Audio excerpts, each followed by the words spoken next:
इस अवसर पर मैं आमंत्रित करती हूँ माननीय विपिन कुमार साहब, डॉक्टर विपिन कुमार साहब, जो जैसा कि मैंने आपको परिचय दिया था कि विश्व हिंदी परिषद के संस्थापक महासचिव भी हैं और साथ ही लगातार इस तरह के बड़े बड़े कार्यक्रमों की धुरी बनते रहे हैं। मैं उन्हें सादर आमंत्रित करती हूँ कि वो आएँ और आज के इस अवसर पर स्वागत भाषण प्रस्तुत करें। नमस्कार। मंच पे उपस्थित भारत सरकार के गृह राज्य मंत्री श्री अजय कुमार मिश्रा जी, पूर्व सांसद डॉक्टर अरुण कुमार जी, भारत सरकार के वरिष्ठ अधिकारी श्री शांतमनु जी, अपर सचिव उपभोक्ता एवं खाद्य मंत्रालय, आज तक के एडिटर श्री सुधीर चौधरी जी, NIS के अध्यक्ष प्रोफेसर सरोज शर्मा जी, गिरिडीह से सांसद राय साहब, सभा कक्ष में मौजूद बरौनी के MLC श्री सर्वेश कुमार जी, देश विदेश से आए हुए प्रतिभागीगण, आज मुझे बहुत खुशी हो रही है कि मॉरिशस से कल्पना लाल जी, नीदरलैंड से पुष्पिता अवस्थी जी, सिमी राठौर जी लंदन से, ऐसे कई अलग अलग देशों से लोग यहाँ पे मौजूद हैं। भारत के, कृपया गप ना करें, भारत के हर एक राज्यों से, हर एक जिलों से, हर एक विश्वविद्यालयों से आए हुए प्रतिभागीगण आज इस राष्ट्रभाषा उत्सव के मौके पे आप सब लोगों के बीच मुझे काफ़ी खुशी का अनुभव हो रहा है। यहाँ पे मौजूद हैं पंजाब केसरी के CMD डॉक्टर किरण चोपड़ा जी, मदर इंटरनेशनल अरविंदो आश्रम की प्रतिनिधि पद्मश्री तारा दीदी जी, रामधारी सिद्धिनकर जी के पौत्र श्री अरविंद कुमार सिंह जी, ऐसे कई महान विभूतियाँ यहाँ पे मौजूद हैं। मैं सबका नाम नहीं ले पा रहा हूँ, मैं क्षमा चाहूँगा।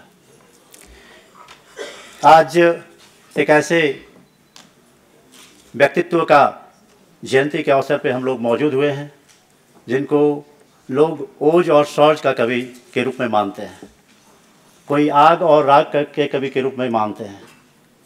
मैं उनको शांति और क्रांति का कवि के रूप में स्वीकार करता हूँ। उनकी रचनाओं में शांति भी है और क्रांति भी है। एक ऐसे महानायक जिनको राष्ट्र कवि के रूप में लोग जानते हैं, राष्ट्र कवि रामधारी सिद्धिनकर जी की 115वीं जयंती पे हम सब लोग यहाँ मौजूद हैं। आप सब लोगों का यहाँ पे हार्दिक स्वागत है। सर्वप्रथम पहले मैं माननीय प्रधानमंत्री जी को इस मंच से धन्यवाद देना चाहूँगा, क्योंकि जिस तरीके से चंद्रयान की सफलता मिली, जिस तरीके से G20 की सफलता मिली, इसके लिए उनको जितना साधुवाद दिया जाए, जितना धन्यवाद दिया जाए, कम होगा। माननीय प्रधानमंत्री जी के प्रयास से हिंदी भाषा जो राजभाषा के रूप में, राष्ट्रभाषा के रूप में, मातृभाषा के रूप में काफ़ी उसकी प्रगति हो रही है, देश विदेश में काफ़ी स्वीकारा जा रहा है और आज हिंदी की स्थिति है कि विदेशों में भी इसके बोलने वाले लोगों की संख्या बढ़ी है। पूरे विश्व में हिंदी भाषा की आज दूसरा स्थान है और हम सब लोगों की एक परिकल्पना है, विश्व हिंदी परिषद की एक परिकल्पना है कि हिंदी भाषा को विश्व भाषा के रूप में स्थापित कर रहा है, क्योंकि ये केवल राष्ट्रभाषा नहीं, ये विश्व भाषा बने ऐसी योजना है। और 2035 में, क्योंकि आप सब लोगों को मालूम होगा कि 2018 में जिस तरीके से लॉर्ड मैकाले ने हम लोगों पे अंग्रेजी भाषा को थोपा गया था, तो 2035 जो 200 वर्ष पूरा होने को है और ये संकल्प के साथ विश्व हिंदी परिषद के पूरे लोग उसमें लगे हुए हैं कि 2035 तक कैसे ये विश्व भाषा का रूप ले। काफ़ी मेहनत करना पड़ रहा है, आप सब लोगों का सहयोग चाहिए, समर्थन चाहिए, क्योंकि भारत सरकार के माननीय मंत्री, गृह राज्य मंत्री जी जो राजभाषा के भी इनके मार्गदर्शन में राजभाषा का भी विभाग काम करता है, यहाँ मौजूद हैं। तो आप और आपके नेतृत्व में हम सब लोग फिजी गए थे। फिजी में बहुत बढ़िया आयोजन हुआ था और हवाई जहाज़ पे भी सब लोगों को कोई असुविधा ना हो, आप इसका ख्याल रखते थे। सब लोगों से मिलना, सब लोगों से बातें करना, है ना, ये काफ़ी मिलनसार स्वभाव के हैं। और फिजी में इन्होंने बहुत सफलतापूर्वक आयोजन करवाया, तो इसके लिए आपको जितना धन्यवाद दिया जाए, साधुवाद दिया जाए, कम होगा। क्योंकि आप सब लोगों को बता दूं कि यहाँ पे माननीय गृह मंत्री श्री अमित शाह जी को आना था, तो पूरी तैयारी थी, है ना, लेकिन किसी कारणवश चूँकि आज संसद की व्यस्तता है, इस कारण नहीं आ पाए।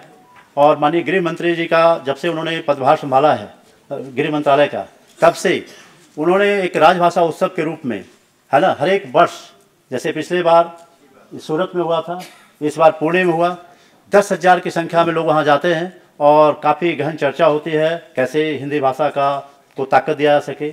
और माननीय गृह मंत्री जी का इसमें बहुत प्रयास रहता है। तो इस मंच से मैं माननीय गृह मंत्री श्री अमित शाह जी को भी मैं धन्यवाद देना चाहता हूँ, साधुवाद देना चाहता हूँ। और विशेष रूप से माननीय गृह मंत्री श्री अमित शाह जी को धन्यवाद दूंगा, इसलिए कि वो उनकी अपनी अनुपस्थिति में अपने प्रतिनिधि के तौर पे माननीय गृह राज्य मंत्री जी को भेजा है, जो कि आज आपने उपस्थिति दी, इसके लिए आपका मैं साधुवाद, आभार। फिजी में भी क्योंकि जिस तरीके से जो वक्ता के रूप में मैं गया था, पहले मैं मॉरिशस जिसमें मैं डेलीगेशन में था, तो फिजी में भी मैंने राष्ट्रकवि रामधारी सिंह की पंक्तियों को मैं दोहराया था, क्योंकि राष्ट्रकवि रामधारी सिंह जी काफ़ी आज के समय में काफ़ी प्रासंगिक हैं। जिस तरीके से आज मानवता का क्षरण हो रहा है, जाति धर्म से ऊपर उठ करके कैसे एक मानव दूसरे मनुष्य को पहचाने, कैसे स्वीकार करे, कैसे एक दूसरे से संबंध हो, इसका संदेश उन्होंने अपनी रचनाओं में दिया है। आज आप देख रहे हैं कि जाति के नाम पे, धर्म के नाम पर काफ़ी समाज में, है ना, समाज बटा हुआ है। और राष्ट्रकवि रामधारी सिंह जी सबको एक सूत्र में जोड़ना चाहते हैं। इसको लेकर के मैंने फिजी में भी उनकी पंक्तियां जो कुरुक्षेत्र में है उसको मैंने दोहराया था। एक नर से दूसरे के बीच का व्यवधान तोड़ दे जो, है ना, बस वही ज्ञानी, वही विद्वान, मानव है वही, है ना। और मैं इन पंक्तियों को दोहराया था तो उस समय हमारे दक्षिण भारतीय मित्र राजरत्नम, प्रोफेसर राजरत्नम जी मौजूद हैं और प्रोफेसर जंग बहादुर पांडे जी भी मौजूद हैं। तो वहाँ के लोगों ने काफ़ी स्वीकार किया था कि ऐसे राष्ट्रकवि दिनकर जी का जन्म जो भारत में और बिहार में हुआ, जिनकी रचनाओं में एक वैश्विक परिकल्पना थी, मानवता को संदेश देने का उन्होंने काफ़ी प्रयास किया, लोगों को जोड़ने का काफ़ी प्रयास किया। ऐसे राष्ट्रकवि पे हम सब लोगों को काफ़ी फ़ख्र है कि अपने रचनाओं से मनुष्यता को, है ना, जीवंत बना दे। तो मुझे बहुत अच्छा लगा। और साहित्य का क्या महत्व है, साहित्य का क्षरण होता है तो समाज की हर एक व्यवस्थाएं चरमरा जाती हैं। उन दिनों जब तत्कालीन प्रधानमंत्री जी, जब दिनकर जी अपने किसी कार्यक्रम से, नेहरू जी और दिनकर जी किसी कार्यक्रम से वो वापस लौट रहे थे, तो नेहरू जी का पैर लड़खड़ा गया था। उन दिनों नेहरू जी ने कहा, जब दिनकर जी ने उनको संभाला, तो नेहरू जी ने कहा कि अच्छा हुआ दिनकर जी आपने मेरा पैर संभाल लिया, नहीं तो मैं गिर ही जाता। तो दिनकर जी ने, राष्ट्रकवि दिनकर जी ने बहुत बढ़िया जवाब दिया कि जब जब देश की राजनीति लड़खड़ाएगी, साहित्य उसको संभालेगा।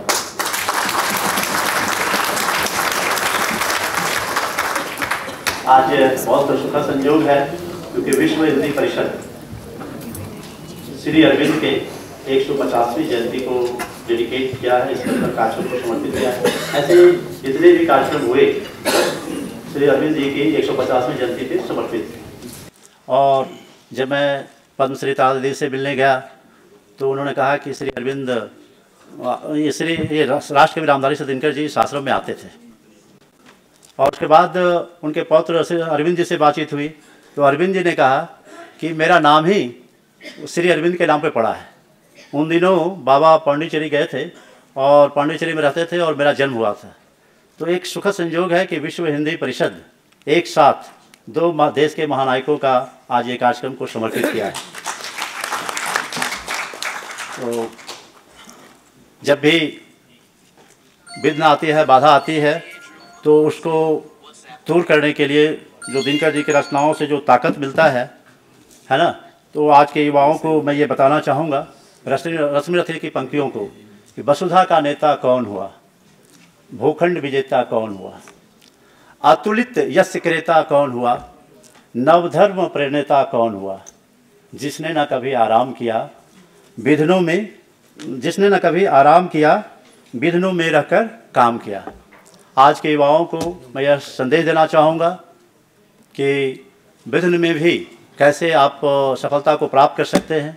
जब भी आप राष्ट्रकवि की पंक्तियों को आप दोहराएंगे, याद रखेंगे, तो आपको आपके जीवन में, आपके मन मस्तिष्क में ताकत का संचार होगा।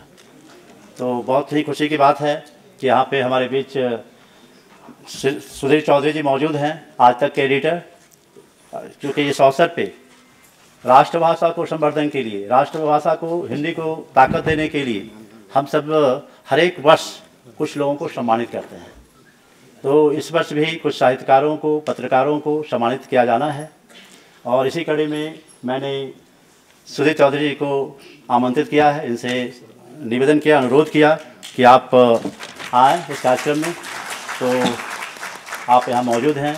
किरण चोपड़ा जी से मैंने अनुरोध किया, वो भी मौजूद हैं। ऐसे भारतवर्ष के कई जो प्रमुख चैनल हैं, अखबार हैं, उनके संपादकगण यहाँ पे मौजूद हैं।